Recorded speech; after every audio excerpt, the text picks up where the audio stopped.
Pharma cluster ఏర్పాటుపై తిరగబడ్డ కొడంగల్ రైతుల గ్రామాల్లో కాలరాత్రి రాజ్యమేలింది. గొడవ జరిగిన రోజు అర్ధరాత్రి నుంచే పోలీసు యాక్షన్ మొదలైంది.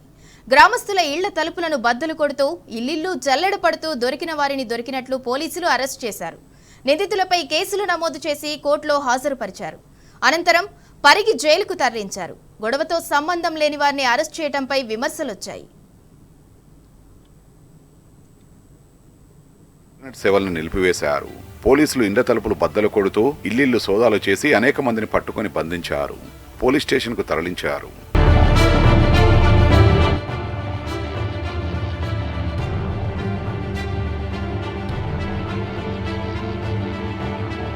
లగచర్లలో కలెక్టర్, అదనపు కలెక్టర్, కడా ప్రత్యేకాధికారిపై దాడి తర్వాత పోలీసులు భారీ బందోబస్తు ఏర్పాటు చేశారు.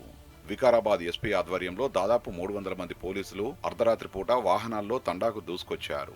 మధ్యరాత్రి నుంచే ఈ గ్రామాల వైపు ఎవరిని వెళ్లనీయకుండా మోహరించారు. తండాలో కనిపించిన ఇండ్ల తలుపులు బాది బెదిరించి దుర్భాషలాడుతూ ఇతర కుటుంబ సభ్యుల ముందే కొట్టుకుంటూ పలువురిని లాక్కెళ్లారు. బాత్రూంలో సమీపంలోని పొలాలు, ఇతర ప్రదేశాలను జల్లెడపట్టారు.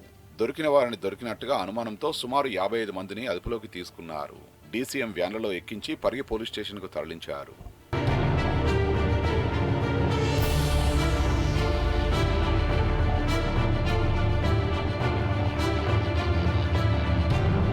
లగచర్లలో అధికారులపై దాడి ఘటనకు సంబంధించి పోలీసు ఉన్నతాధికారులు స్వయంగా మంగళవారం ఉదయం నుంచి సాయంత్రం వరకు విచారణ జరిపారు.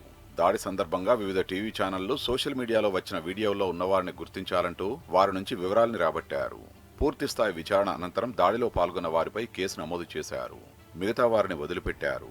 కేసులు నమోదైన 16 మందికి ప్రభుత్వ దవాఖానాల్లో వైద్య పరీక్షలు నిర్వహించి కొడంగల్లోని ఫస్ట్ క్లాస్ జ్యుడిషియల్ మెజిస్ట్రేట్ ఎదుట హాజరుపరిచారు. కోర్టు 14 రోజుల రిమాండ్ విధించగా వారిని పరిగి సబ్ జైలుకు తరలించారు.